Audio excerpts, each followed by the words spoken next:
Dear students, आइए आज के इस वीडियो में हम शुरुआत करते हैं क्लास 12th एनसीईआरटी मैथमेटिक्स के एक्सरसाइज 1.1 के क्वेश्चन नंबर 12 से। तो क्वेश्चन नंबर 12 हमारा बोर्ड पर है। Show that the relation R defined in the set A of all triangles as R equal to set of ordered pair T1 T2 such that T1 is similar to T2 is an equivalence relation. Consider three right angle triangles, T1 with sides 3 4 5, T2 with sides 5 12 13 and T3 with sides 6 8 10. Which triangle among T1 T2 and T3 are related? तो यहाँ पर हमें सबसे पहले question को समझना है। Question कह रहा है कि जो रिलेशन आर है वो सेट ए में है। सेट ए क्या है? ऑल ट्रायंगल्स का सेट है। अच्छा, किस तरह से डिफाइंड है? इस तरह से डिफाइंड है कि T1 T2 ऑर्डर्ड पेयर का सेट है यार। अच्छा, T1 T2 ये आपस में इसका इमेज है, T1 का इमेज T2 है और T1 का इमेज T2 तभी होगा यदि T1 is similar to T2 हो, यानी कि T1 is related to T2 if and only if T1 is similar to T2। यहाँ पर ये रिलेटेड है इस तरह से केवल तभी यदि T1 क्या हो? T2 के सिमिलर हो। यदि ऐसा है तो हमें बताना है रिलेशन आर इक्विवेलेंस रिलेशन है। आइए सबसे पहले इसको कर लेते हैं। क्या T1 जो है क्या रिलेशन आर इक्विवेलेंस रिलेशन है? तो इसको दिखाने के लिए हमें दिखाना होगा सबसे पहले कि ये रिफ्लेक्सिव है, फिर दिखाना होगा कि ये सिमेट्रिक है, उसके बाद दिखाना होगा ट्रांजिटिव है। तो आइए देखते हैं, सबसे पहले रिफ्लेक्सिविटी चेक करते हैं। तो इसके लिए क्या करना होगा? यदि हम दिखा दें कोई सा भी एक ट्राइंगल ले सेट ए से, वह खुद के सिमिलर हो तो हो जाएगा कि ये रिफ्लेक्सिव है। हमें पता है कोई सा भी ट्रायंगल यदि लेंगे वो तो खुद के सिमिलर होगा ही। तो हम कह देंगे clearly T1 is similar to T2, या कहते T1 T2 belongs to R for T1 T2 नहीं कहते बल्कि T1 T1। कोई सा भी ट्रायंगल लें अगर सेट ए में तो वह खुद के सिमिलर तो होगा ही, तो इसलिए T1 T1 related to R for all T1 belongs to a. जितने भी ट्रायंगल ए में हैं, कोई भी ट्रायंगल हो वह खुद के सिमिलर होगा, इसलिए T1 T1 belongs to R होगा। लिख देंगे कारण क्या है? Since any triangle is related to is similar to any triangle is similar to itself, any triangle is similar to itself. यहाँ पर हो गया हमारा रिफ्लेक्सिव। आइए दिखाते हैं सिमेट्रिक है कि नहीं। सिमेट्रिक, तो सिमेट्रिक दिखाने के लिए क्या करेंगे? तो मान लेते हैं, हम लेकर चलेंगे कि T1 जो है T2 के सिमिलर है। That means T1 T2 belongs to R for all T1 T2। कोई सा भी ट्रायंगल दो ले लिया मैंने ए से बिलोंग करने वाले T1 T2, ये दूसरे से रिलेटेड है। इसका मतलब क्या है? ये दोनों एक दूसरे के सिमिलर है। That means T1 is similar to T2। और इसका क्या मतलब है? यदि T1 T2 सिमिलर है, इसका मतलब T2 भी T1 के सिमिलर है। T2 is similar to T1। और इसका क्या मतलब है? T2 T1 belongs to R। तो क्या हुआ? Therefore R is symmetric. आइए हमारा जो है R सिमेट्रिक हो गया, रिलेशन R सिमेट्रिक हो गया। अब चेक करना है हमें ट्रांजिटिविटी।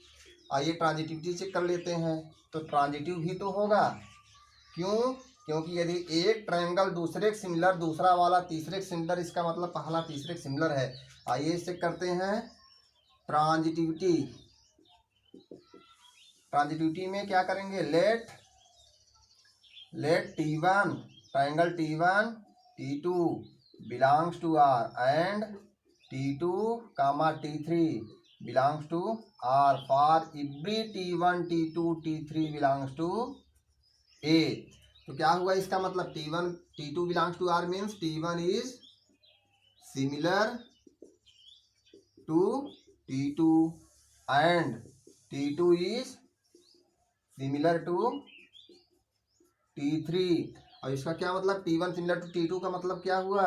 इसका मतलब and T2 is similar to T3, इसका मतलब हुआ T1 is similar to T3 is similar to T3। इसका मतलब क्या? T1 T3 belongs to R, therefore R is transitive. इसका मतलब आर क्या हो गया, आर ट्रांजिटिव हो गया। यदि हमारा रिलेशन आर ट्रांजिटिव हो गया, सिमेट्रिक हो गया, रिफ्लेक्सिव भी हो गया, तो हम कह देंगे relation R is equivalence relation है। तो यहाँ पर देख लेते हैं, since R is reflexive, symmetric and transitive, therefore R is an equivalence relation, equivalence relation. तो हमारा आर इक्विवेलेंस रिलेशन हो गया। आगे क्वेश्चन क्या कह रहा है, consider 3 right angle triangles T1 with sides 3, 4, 5, T2 with sides 5, 12, 13 and T3 with sides 6, 8, 10. Which triangle among T1, T2 and T3 are related? यहाँ पर हमें बताना है कि T1, T2 और T3 में से कौन से दो ट्रायंगल आपस में रिलेटेड हैं। कौन से ट्रायंगल्स, कौन से दो अथवा तीन के तीनों रिलेटेड है कि नहीं, यही मुझे बताना है, कौन से एक दूसरे के रिलेटेड हैं।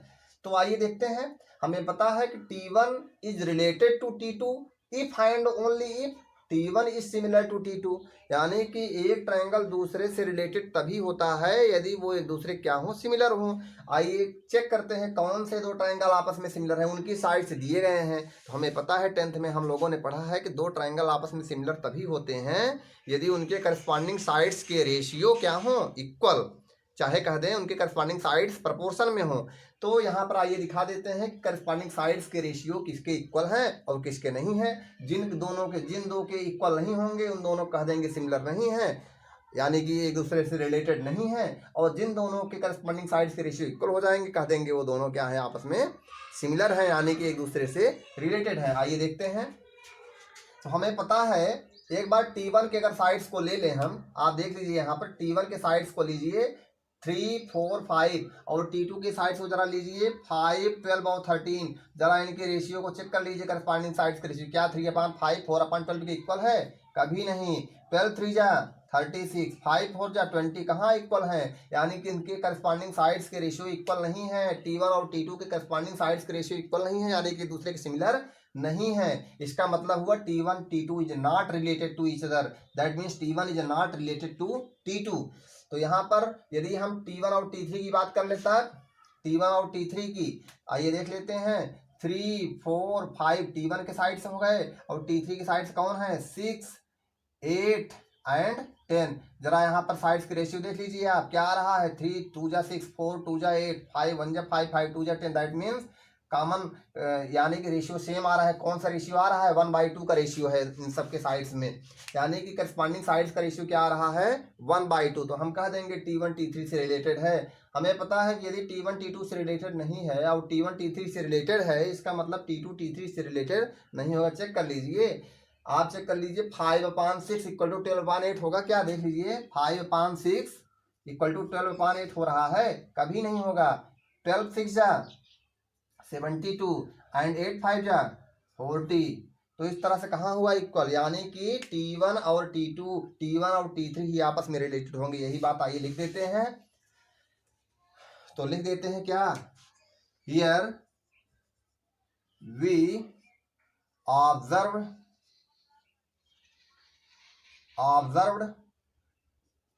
that, here we observe that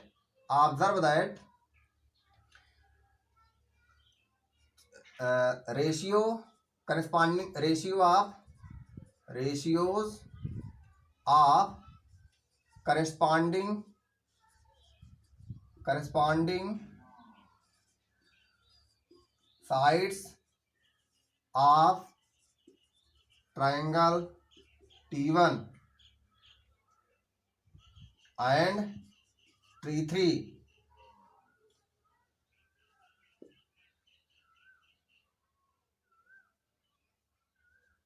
that is 3/6 equal to 4/8 equal to 5/10 equal to 1/2। क्या दिखाया मैंने, here we observe that ratio of corresponding sides of triangle T1 T3 are equal to each other,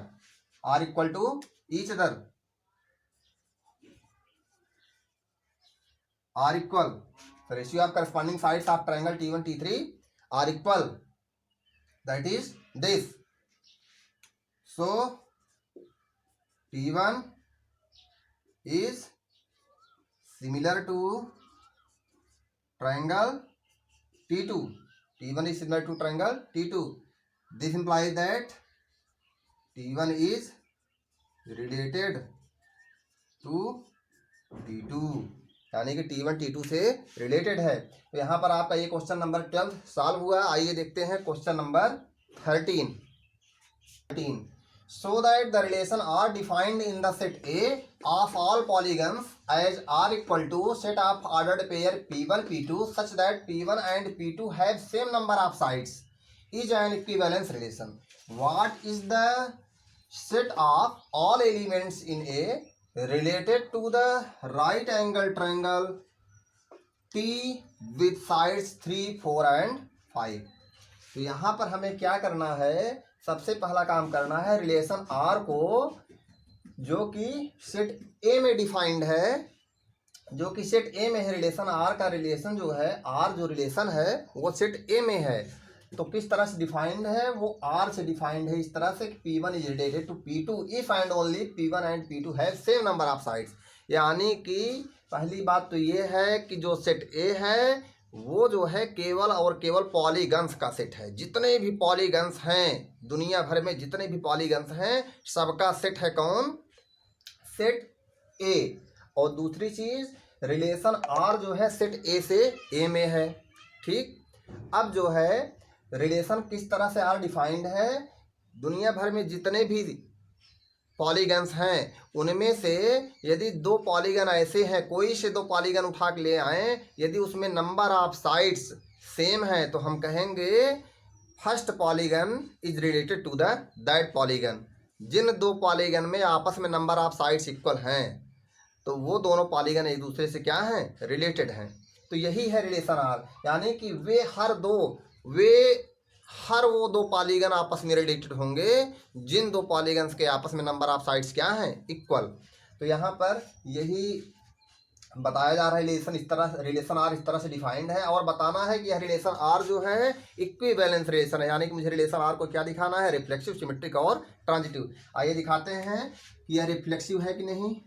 reflexivity दिखाएंगे, तो reflexivity क्या दिखाएंगे, हमें पता है कोई भी P1 हो, जिस पॉलीगन P1 में जितने साइड हैं, यदि उसी P1 की बात करें तो उसमें भी तो उतने ही साइड होंगे, यानी कि P1 is related to P1, क्योंकि P1 and P1 have same number of side.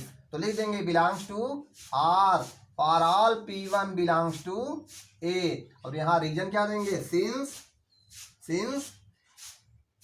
P1 and P1 have same number of sides, same number of sides. बस इतना ही कहना था। Therefore R is reflexive. अच्छा, रिफ्लेक्सिव हो गया। आइए सिमेट्री दिखा देते हैं। सिमेट्री, तो सिमेट्री क्या कैसे दिखाएंगे, symmetry let P1 P2 belongs to R for every P1 P2 belongs to A। मान लेते हैं P1 और P2 जो है दो पॉलीगन है जो कि A से बिलोंग करते हैं, तो इसका मतलब है कि P1 में जितने नंबर ऑफ साइड है उतने ही P2 में है। It means that number of sides in P1 equal to number of sides, लिख देते हैं number of sides in P1 is equal to number of sides in P2। या तो आप इस तरह से लिखें या तो आप ऐसे लिख दें, it means that P1 P2 have same number of sides, ऐसे लिख सकते हैं। That is what, that is P1, या तो इसको लिखिएगा या तो जो नीचे लिख रहा हूं उसको लिखिएगा। That is what, P1 and P2 have same number of sides. और इसका मतलब क्या है, implies that P2 and P1 have same number of sides, sides. और इसका क्या मतलब है, P2 and P1 have same number of side, it means that what, P2, P1 belongs to R। और इसका क्या मतलब है, it means that relation R is symmetric. यहाँ लिख देंगे सो रिलेशन R इज, जैसे यहाँ पर लिखें देयरफॉर R इज रिफ्लेक्सिव, वैसे यहाँ लिख देंगे देयरफॉर R इज सिमेट्रिक। आइए अब चेक करते हैं, क्या ट्रांजिटिविटी चेक करेंगे कि रिलेशन R ट्रांजिटिव है कि नहीं। Transitivity, let P1, P2 belongs to R and P2, P3 belongs to R for every P1, P2, P3 belongs to A। यानी कि समस्त P1, P2, P3 इतने, मान लीजिए P1, P2, P3 3 पॉलीगन्स हैं जो कि A से बिलोंग करते हैं, सेट A से। तो P1, P2 relation R, P1, P2 जो है बिलोंग करता है रिलेशन R से, और P2, P3 रिलेशन R से बिलोंग कर रहा है। इसका क्या मतलब है, P1, P2 R से बिलोंग कर रहा है, इसका मतलब है कि P1 and P2 have same number of sides, have same number of sides, have same number of sides and P2 and P3 have also same number of sides। यहाँ लिख देते सेम नंबर ऑफ साइड्स। तो क्या हुआ, it means that what, अगर यदि P1, P2 के पास सेम नंबर ऑफ साइड है, P2, P3 के पास सेम नंबर ऑफ साइड है, तो इसका मतलब क्या है, इसका मतलब है P1 and P3 have same number of sides. और यदि P1, P3 के पास सेम नंबर ऑफ साइड्स है, it means that what, P1, P3 belongs to R। तो क्या हुआ, इसका मतलब रिलेशन R ट्रांजिटिव ही हो गया, देयरफॉर R इज ट्रांजिटिव। और ट्रांजिटिव हो गया, इसका मतलब क्या है, since relation R is reflexive, symmetric and transitive, therefore R is an equivalence relation. R जो है इक्विवेलेंस रिलेशन हो गया। क्वेश्चन यहाँ से कह रहा है कि what is the set of all elements in A related to the right angle triangle T with sides 3, 4 and 5। यानी कि हमें बताना है ए में रहने वाले उन समस्त एलिमेंट का सेट बताना है जो कि राइट एंगल ट्रायंगल T से रिलेटेड है। उस राइट एंगल ट्रायंगल की बात कर रहा है जिसकी साइड्स 3, 4 और 5 हैं। यानी कि हमें पूछा जा रहा है हमसे कि सेट ए में रहने वाले उन पॉलीगन्स का सेट ए में रहने वाले उन पॉलीगन्स का सेट बनाइए जो कि राइट एंगल ट्रायंगल T से रिलेटेड हो। तो हमें पता है राइट एंगल ट्रायंगल चाहे उनका मीजर चाहे जो हो, यदि वो राइट एंगल ट्रायंगल है, सीधी सीधी बात, राइट एंगल क्या है, हमें इस पर कंसंट्रेशन अपना बनाना है, क्या है, ट्रायंगल है। तो ट्रायंगल में कितनी साइड होती हैं, 3 साइड्स होती हैं। तो 3 साइड वाला पॉलीगन है, सीधी सीधी बात, ये कुछ और नहीं बल्कि 3 साइड वाला पॉलीगन है। तो हमें पता है 3 साइड वाले पॉलीगन का रिलेशन कितने साइड वाले पॉलीगन से होगा। तो अच्छी तरह से पता है कि P1 and P2 have same number of sides, तभी P1 P2 से रिलेटेड है। यानी कि इस ट्रायंगल T से रिलेटेड केवल वही पॉलीगन होगा जिसमें नंबर ऑफ साइड्स कितने होंगे, 3 होंगे। तो हम यहाँ लिखेंगे, यहाँ क्या है, लिखेंगे the set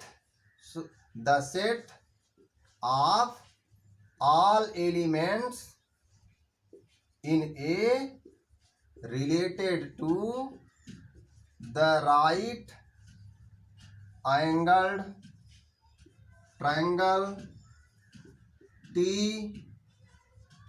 with sides 3, 4 and 5 equal to क्या, set of all the triangles, equal to the set of all the triangles in the set A। क्या होगा, सेट A में रहने वाले समस्त ट्रायंगल का सेट होगा। कौन, यही जो क्वेश्चन पूछा गया है, यानी कि हम कह देंगे किनका सेट होगा, set of all triangles, all triangles, set of all triangles belongs to, क्या होगा, सेट ऑफ ऑल ट्रायंगल्स क्या होगा, ये हमेशा क्या होगा, सबसेट ऑफ क्या होगा, सबसेट ऑफ ए होगा। ये जो ऑल ट्रायंगल्स का सेट होगा ये क्या होगा, सबसेट ऑफ ए होगा। तो ठीक है, तो शायद आपको ये बात क्लियर हो गई होगी। तो यहाँ पर आपका क्वेश्चन नंबर 13 भी कंप्लीट हुआ।